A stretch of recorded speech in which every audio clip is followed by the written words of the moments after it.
നമസ്കാരം. വ്യാജരേഖ ചമച്ച് ജവഹർ നഗറിലെ 4.5 കോടിയോളം രൂപ വില വരുന്ന വീടും വസ്തുവും തട്ടിയെടുത്ത സംഭവത്തിൽ പ്രധാന സൂത്രധാരൻ കോൺഗ്രസ് നേതാവും ആധാരമെഴുത്തുകാരനുമായ അനന്തപുരി മണികണ്ഠനെന്ന് ഉറപ്പിച്ച അന്വേഷണ സംഘം.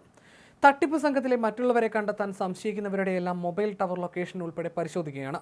അനന്തപുരി മണികണ്ഠൻ തങ്ങളെ കബളിപ്പിച്ചാണ് വസ്തു ഇടപാട് നടത്തിയതെന്നും 1.25 കോടിയോളം രൂപ നൽകിയെന്നുമാണ് വസ്തു വാങ്ങിയ ചന്ദ്രസേനൻ പറയുന്നത്. എന്നാൽ ഈ മൊഴിയിൽ ഏറെ ദുരൂഹതകളുണ്ട്. വെണ്ടർ ഡാനിയൽ എന്ന പേരിലാണ് മണികണ്ഠൻ അറിയപ്പെടുന്നത്. തിരുവനന്തപുരത്തെ DCC ഭാരവാഹിയാണ്. വിവാദം ആളിക്കത്തിയിട്ടും ഇയാളെ കോൺഗ്രസ് പുറത്താക്കിയിട്ടില്ല. പല നേതാക്കളുടെ ബിനാമി ആധാരങ്ങൾ എഴുതിയ വ്യക്തിയാണ് മണികണ്ഠൻ എന്ന സൂചനയുണ്ട്. ആറ്റുകാൽ വാർഡിൽ കോൺഗ്രസ് സ്ഥാനാർത്ഥിയായി മത്സരിച്ച് തോറ്റ ചരിത്രമുള്ള മണികണ്ഠൻ വരുന്ന തിരഞ്ഞെടുപ്പിൽ മത്സരിക്കാൻ ആഗ്രഹിച്ചിരുന്നു. കോൺഗ്രസ് അധികാരത്തിലെത്തുമെന്നും താൻ മേയറാകുമെന്ന് പോലും വീമ്പ് പറഞ്ഞു. അത്തരത്തിലൊരു നേതാവാണ് ആധാര തട്ടിപ്പിൽ കുടുങ്ങുന്നത്. എന്നിട്ടും കോൺഗ്രസ് ഇയാളെ പുറത്താക്കാത്തത് ആശ്ചര്യമായി മാറിയിട്ടുണ്ട്. മണികണ്ഠനും ചന്ദ്രസേനനും അടുത്ത സുഹൃത്തുക്കളാണെന്നാണ് സൂചന. പണം നൽകിയ രേഖകൾ പോലീസ് ആവശ്യപ്പെട്ടിട്ടും ചന്ദ്രസേനൻ നൽകിയിട്ടുമില്ല. രേഖകളെല്ലാം മരുമകൻ അനിൽ തമ്പിയുടെ കൈവശമാണെന്നും വസ്തു ഇടപാടിൽ പങ്കില്ലെന്നുമാണ് കേസിലെ 3ാം പ്രതിയായ ഇയാളുടെ മൊഴി. അനിൽ തമ്പിയും പണമിടപാടിന്റെ രേഖകൾ കൈമാറിയിട്ടില്ല. 4.5 കോടിയോളം വിലയുള്ള വസ്തു 1.5 കോടിക്ക് വാങ്ങിയതിലും ദുരൂഹതയുണ്ട്. ജവഹർ നഗറിലെ വീടും സ്ഥലവും അനിൽ തമ്പിയുടെ ഫ്ളാറ്റിന് സമീപമാണ്. ഈ വീടിന്റെ യഥാർത്ഥ ഉടമയെ അറിയില്ലായിരുന്നുവെന്ന് അനിൽ തമ്പി പറഞ്ഞത് പോലീസ് വിശ്വാസത്തിലെടുത്തിട്ടില്ല. അങ്ങനെ അടിമുടി സംശയാസ്പദമാണ് വെളിപ്പെടുത്തൽ. കോൺഗ്രസിലെ ഉന്നത ബന്ധം ഉപയോഗിച്ച് അനന്തപുരി മണികണ്ഠൻ അന്വേഷണം അട്ടിമറിക്കാനും തെളിവുകൾ നശിപ്പിക്കാനും ശ്രമിക്കുന്നുണ്ട്.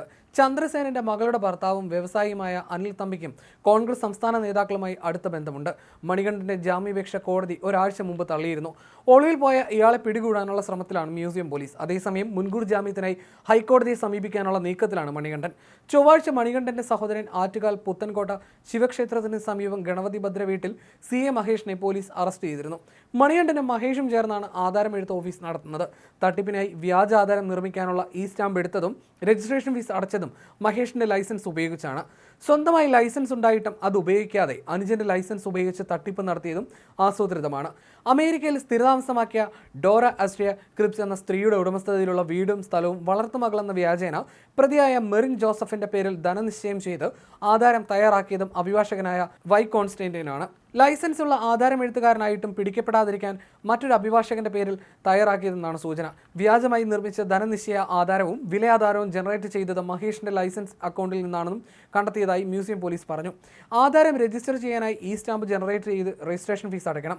ലൈസൻസ് ഉള്ള ആധാരമെഴുത്തുകാർക്ക് ഇതിനായി രജിസ്ട്രേഷൻ വകുപ്പ് യൂസർ ID-യും പാസ്വേഡും അനുവദിച്ചിട്ടുണ്ട്. ഈ ID തട്ടിപ്പിന് ഉപയോഗിച്ചതായിട്ടാണ് പോലീസ് കണ്ടെത്തിയത്. US-ൽ താമസിക്കുന്ന ഡോറ ആസ്ട്രിയ ക്രിപ്സിന്റെ വീടും വസ്തുവും വളർത്തുമകൾ എന്ന പേരിൽ കൊല്ലം സ്വദേശി മെറിൻ, അനന്തപുരി മണികണ്ഠൻ എന്നിവരുടെ നേതൃത്വത്തിൽ തട്ടിയെടുത്തെന്നാണ് കേസ്. ഡോറയുടെ വളർത്തുമകളാണ് മെറിൻ എന്ന് വരുത്തിയാണ് പ്രമാണം നടത്തിയത്. ഇതിനായി മുന്നാധാരമടക്കം വ്യാജ പ്രമാണങ്ങളും വ്യാജ തിരിച്ചറിയൽ രേഖകളും സൃഷ്ടിച്ചു. മെറിൻ പിന്നീട് ചന്ദ്രസേനൻ എന്നയാൾക്ക് ഈ വീടും വസ്തുവും വിലയാധാരം എഴുതി കൊടുക്കുകയും ചെയ്തു. വ്യാജ പ്രമാണത്തിൽ സാക്ഷിയെ ഒപ്പുവെച്ചതും അയൽക്കാരെ ഭീഷണിപ്പെടുത്തി വീട് കയ്യേറിയതും അനിൽ തമ്പിയാണ്. ജവഹർ നഗറിലുള്ള ഫ്ളാറ്റിൽ കുടുംബത്തോടൊപ്പം താമസിക്കുന്ന ഇയാളുടെ ഇടപാടുകൾ ദുരൂഹമാണെന്ന് പോലീസ് പറയുന്നു. കേസിലെ 1ാം പ്രതി പുനലൂർ ചണ്ണപ്പേട്ട മണക്കാട് പുതുപ്പറമ്പിൽ വീട്ടിൽ മെറിൻ ജേക്കബ്, 2ാം പ്രതി വട്ടപ്പാറ മരുതൂർ ചീനിവിളം പാലക്കാട് വീട്ടിൽ വസന്ത എന്നിവരെ ബന്ധപ്പെട്ടതും ഇവരുടെ വ്യാജരേഖകൾ നിർമ്മിച്ചതും മണികണ്ഠനാണ്.